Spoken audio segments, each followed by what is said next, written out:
If you're looking for love, though.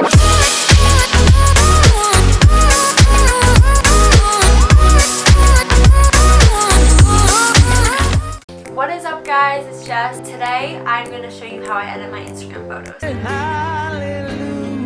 I will be showing you guys step by step on how to come up with a theme, how I organize my feed, and how I maintain my feed. I also will be telling you guys what apps I use, all my editing apps for all my photos and Photoshop and things like that. I watched a lot of the videos that other people make on how to get a good Instagram feed, but they aren't really that good. Like, they tell you what apps they use and how they edit it, but they don't really show you step by step. So I'm going to show you guys step by step on how you can get perfect Instagram feed.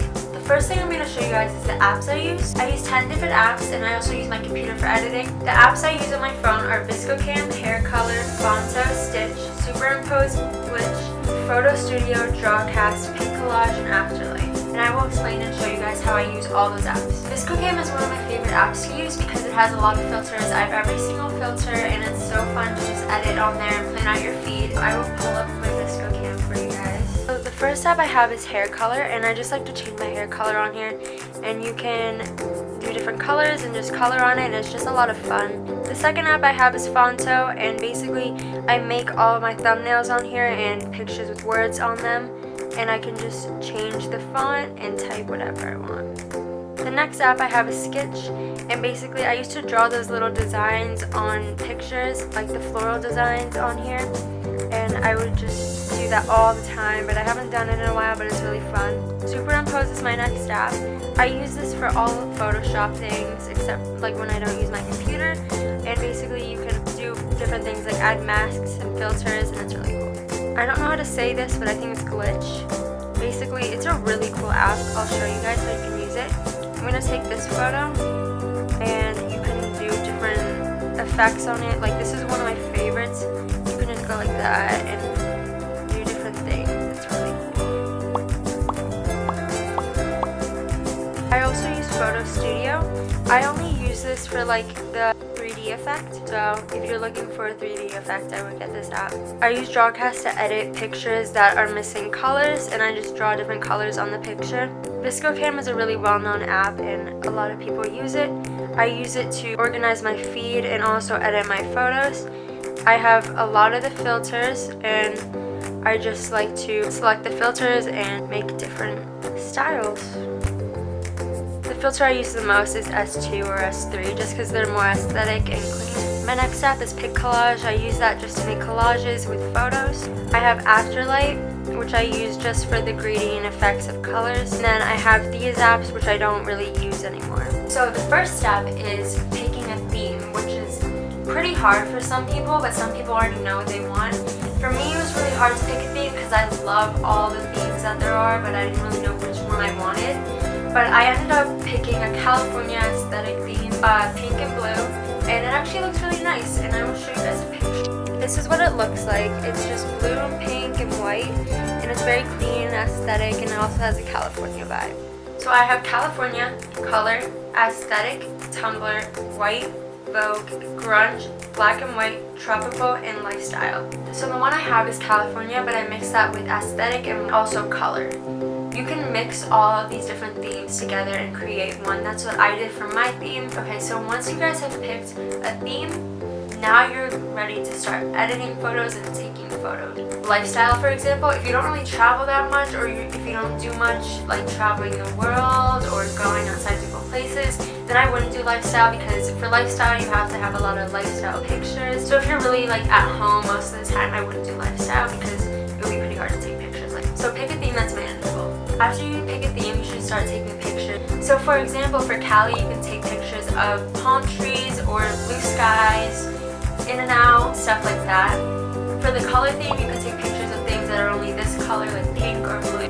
For Tumblr, you can recreate different looks on Tumblr. For white, just make everything super white when you edit them, or take pictures of white things and post them. For tropical, take pictures of palm trees, coconuts, blue water, bikini stuff, all that. So those are a couple examples. So you want to take good quality pictures, because if your pictures are bad quality and you add good filters and you have good editing softwares, it's still not going to turn out well. So the main thing that you have to have is good quality pictures. So I would take pictures with a professional camera. You can take it with an iPhone because the camera quality is pretty good.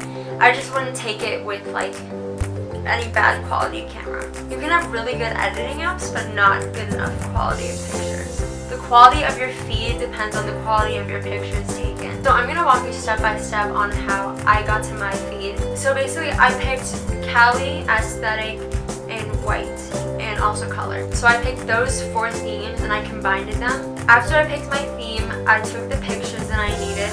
Like for example, this picture of palm trees, this picture of me in the water which is blue, my pink hair, and this white picture.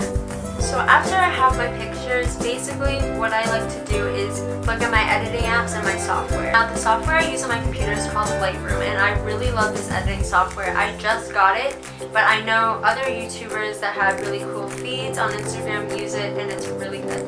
It is a little expensive. It's around about $150, but I honestly think it's worth it because you can edit a lot of things you wouldn't be able to with your phone. So I'm going to show you guys how I edit my photos on ViscoCam and also on my computer. So I'm going to open up ViscoCam. So the picture I'm going to edit is this picture of me that Jeremy took.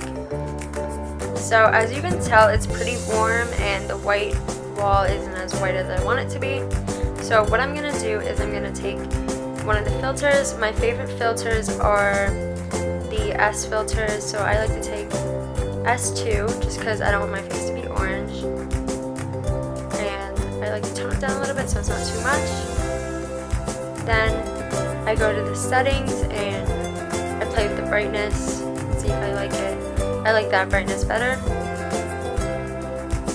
And then I like to change the saturation, so I'm going to turn it up a little bit. And since my face is a little orange, I'm going to go to the face and change the color of my face just so it looks a little bit less yellow. So you can make it like that or like this, but I feel like if I do it like that, it looks really red. So I'm just gonna keep it at -1. And then I'm gonna play with the temperature just because I like them a little bit cooler. As you can tell, it makes a pretty big difference. I'm gonna cool it down by, it was like this before, I'm gonna cool it down by 1. There you go. That's how I usually edit my photos. So here's a photo on Lightroom that I edited. So this is the picture I edited on Lightroom. I can turn up the contrast and change the light on the rocks and just everything on here. So that's what I like about it, because you can change a lot of things on here. So you can change the temperature and make it really cool or really warm. As you can tell, it really changes it.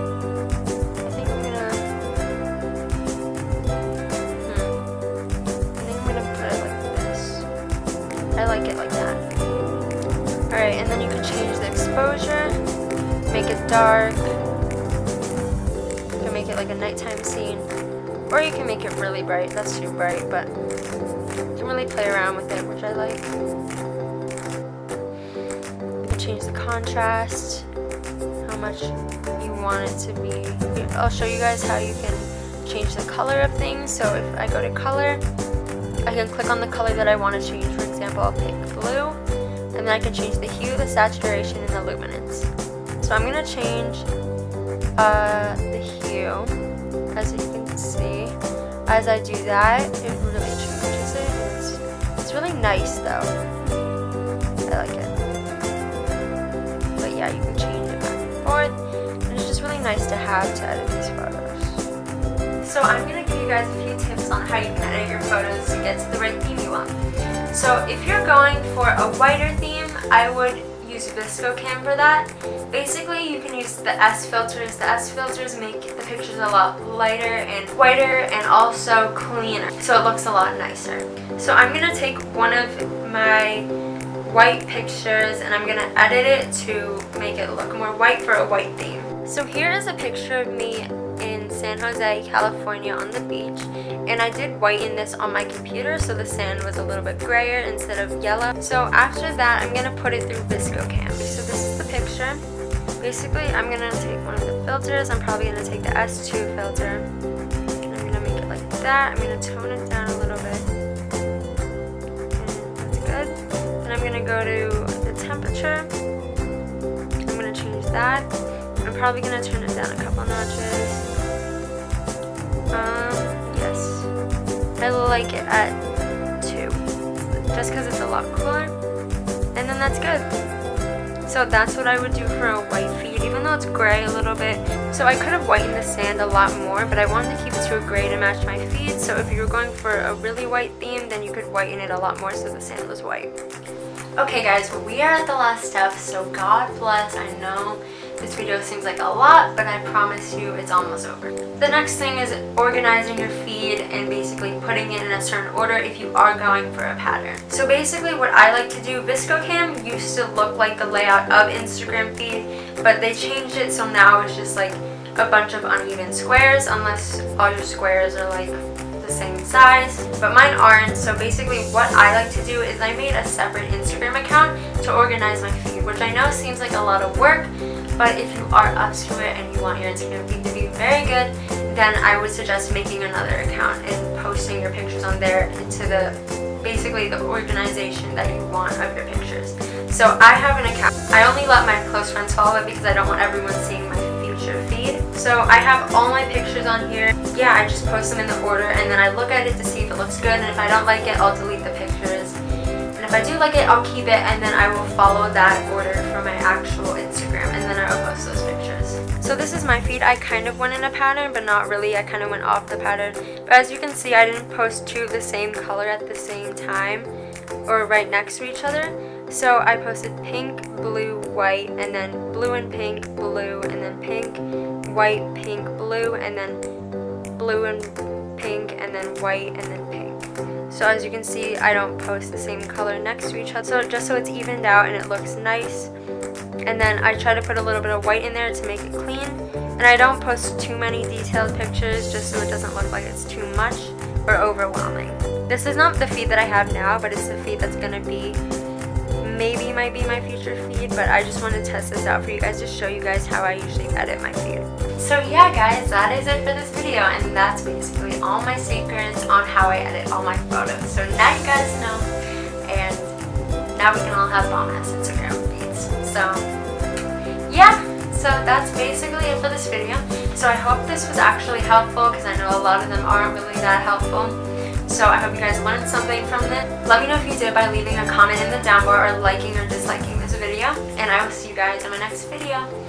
Bye guys!